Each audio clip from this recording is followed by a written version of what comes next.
Jennifer Lynn Plumhoff. Plumhoff is here for Tuesday. Execution and theft, pre-sentence investigation report. Available to you. What? Right? Is there anything that you want the court to do? Yeah, so I've read the recommendation. I think the recommendation is spot on. I think that it's really of the circumstances of life, but also of the person, byproduct, where we're at today. And talking again, I think I appreciate the court looking at the person who made that decision in that role. That's important that you always have to do that.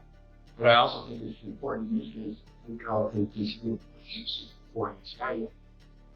In that regard, I asked him, I said, you know, if you do this over, you know, sometimes it's a dangerous question. If you do this over, well, would you do the same thing? She says, well, I don't want to say that because you have to see, you know, sorry about what I did, but at the same time, I probably should have done some things that I'm doing now. This recommendation judges the board, questions, according to review those. I can tell you that if I'm dealing again, see every morning, I see someone who is always taking responsibility for steps forward. I think that that is indicative of this recommendation that is recommendation. Well, when this happened, Judge, this is a time in Jennifer's life when she was proud of the decision she made. We would see a lot of things that we wish they had back in a breakup situation. I know that she's embarrassed. I know that it's affected her. In working at mental health, that is something. I also feel that she's on bond. Many other reasons I'm aware of while she's on bond for quite some time. That actually a monthly time. So I would ask the court to consider the letters of recommendation. Again, the recommendation is appropriate. I would ask the court to follow that.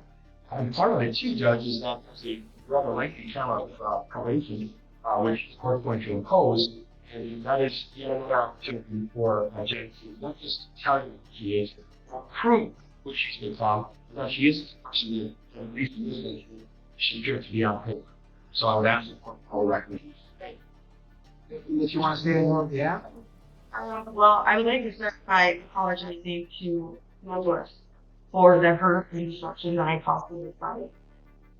I'm not proud of getting to a point where I'm somebody that I loved the way that I did him, or right there about and early in our marriage. I heard a lot of people that when I chose to make the decision that I did, I hurt a lot. I am truly embarrassed about that, and I'm very happy. He said, I'm not proud of what I did. I'm proud of the person that I become because I was peaceful, being able to turn my life around and turn the faith and get back on the track. I worked really, really hard through my therapy, my therapy, with my church family, just being able to help the community more, things like that. I don't think that these are things that I would have been doing had something like this happened. I also, if it may sound, I feel like me hitting that's what I don't do. Here we go. The case of Michigan versus Jennifer Plumhoff. What you're about to see isn't just another courtroom sentencing. It's a story of betrayal, redemption, and a shocking plot twist that nearly ruined a man's life. Stay with me, because this one cuts deep. Something that needed to happen to become polite. And I'm truly sorry for all of it. The court found off the recommendation found off plea agreement in this case allow that to stand and need to go forward today. Nicholas Plumhoff is the victim in this case. He is present and Jane would like to be. Okay. Plumhoff,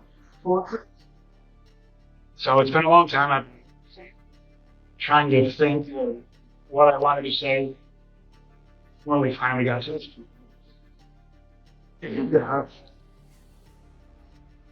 It's just so much more to me than just like trying to get me in trouble.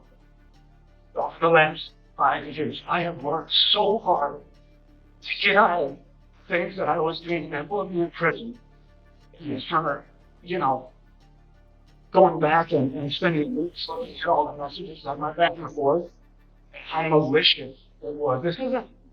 It wasn't a lie.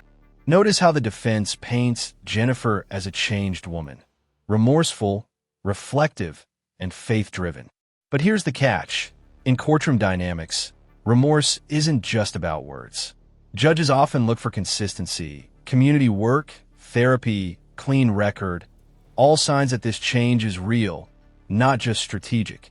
One day, you made one bad decision. She did this for weeks. Weeks and weeks, I read the messages. And for her to say the only thing here's about her job recovery center, I want to take it from her. I worked so hard to get away from my background, to have a job where I could help people make a difference and help you know, strategic. And I wasn't end up back in prison on the streets. And you just think that someone has done me wrong. Just see her, even if I could see her seeing it, but weeks and weeks of pushing it, messaging him, well, she was at my house, now's the time to do it. I know where his car's at now. Like, don't understand. I know what it's like to need to get incarcerated. If I wouldn't went to prison, I wouldn't be where I am. I wouldn't have taken the time. You can hear the emotional shift here. Jennifer's voice trembles as she admits she hit rock bottom. But the real question is, does rock bottom justify the crime? In many cases, defendants use transformation stories to humanize themselves before sentencing. Yet victims often see it as too little, too late. To get the help that I needed, And I don't think one day in jail we're going to stop from doing this to someone else. If it wouldn't have happened the way it would, I might not be here right now. I might be in prison. I would have ruined my career. I might have lost everything. No one would believe it. No one. If it wasn't for the one that turned in the messages, I shouldn't have got here. Nothing would have ever known. Yeah, I would have been gone. It's not right. It's kind of take some life in your hands and throw it away because you had a bad day. I would understand if I freed her from Portland, if I put my hands on her, if I was mean to the children, if I none of that effort.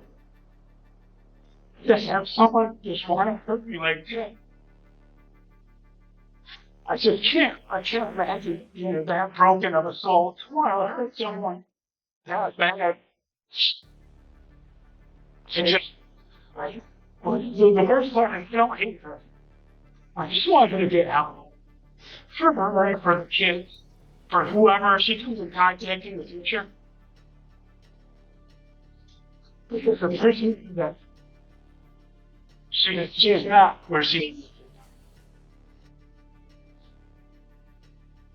One thing that I didn't matter if it wasn't reported, but just not even a month ago, she was at a restaurant that ran me my niece and threatened to beat her ass.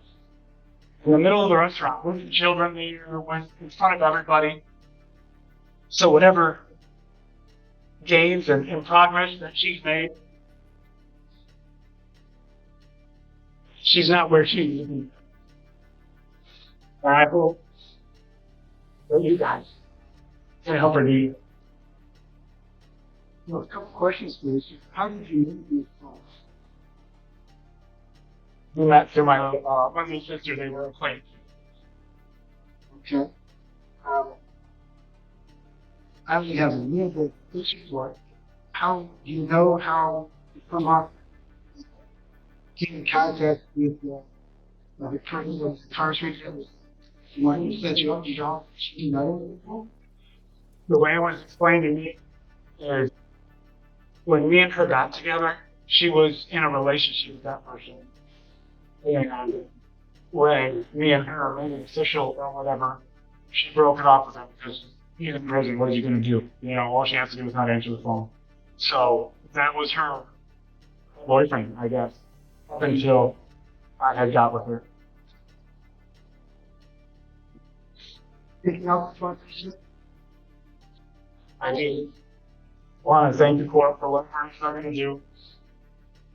And hopefully I'll have a peace of mind for a little while, because obviously I'm a mess. Like, I literally moved 3 hours away.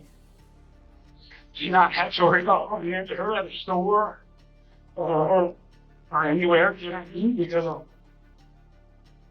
I don't know. I worked in Nuevo for a little while when the recovery center that was up here. Going through a drive-thru, I had a girl let me know that she was still trying to mess with me and that this was my number and this is where I lived. And so, I still want to have to learn this more. Oh man, I should be crying over what this long to do this. Now, this is where things take a heavy turn.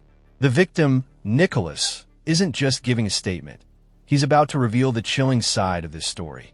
What started as heartbreak turned into something far darker, a calculated plan to destroy his future. All right, so the court recognizes the advisory guidelines in this case, judges list 0 and 11 months. The court can exercise the discretion to be consistent with the advisory guidelines. Consistent with this case, the sentence of the court defendants serve 120 days in the local county jail. Is credit for the 1 day she served so far. I'm police around probation for 2 years. There is a $30 per month probation versus probation. $2 a month for traffic monitoring work-together. There is a $68 takeoff assessment to $130 crime and conference fund sheet. $60 DNA. Plus financial assessments get paid with 9 years in jail. I can't think of anything more vile what you try to do that way. But one, U.S. history with addictions, and to try and that again. 2, trying to prevent you from helping other people, trying to engage with other people, and what. He's right. If you had any idea how many people were possession of drugs, they weren't mine, plan on police, prosecutor, court, no, they're right. People just don't like drugs and other people. Yeah. That was your plan? It's indicated. It wasn't just a fly-by-night thing. One time, call somebody up, oh no, I'm together.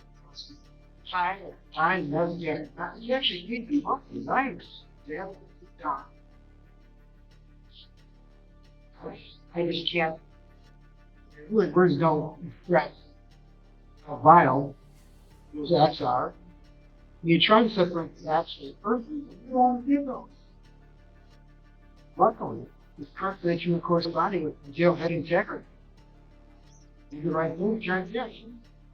But for that, he probably would have been in jail. Probably would have been successful in training. That's what it's.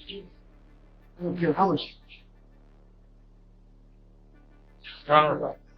You need sure comments regarding crimes people as opposed to the highlights how it's should more consider the structure some of this jail time guys to those cases also this situation should use it all. I say that to the court not only carrying my client for the idea of incarceration. I don't think for a second that was it something that crossed our mind, or mine, that you structure that so that it isn't the water isn't cut off. I think we probably, I suppose, address both sides of what the court just said. Is there a way for to do it so that these mental issues can be addressed and obviously still keep the justice shields in society? So, you don't want yourself to imagine, see the keep on it and not to fly by and look at it now. So, going to jail, take a look at whatever paperwork you want to submit, talk with the jail administration, whatever that she needs, First you go through the thing there, the decision from there. But today, Thank you, Your Honor. I will make sure the court, I will request.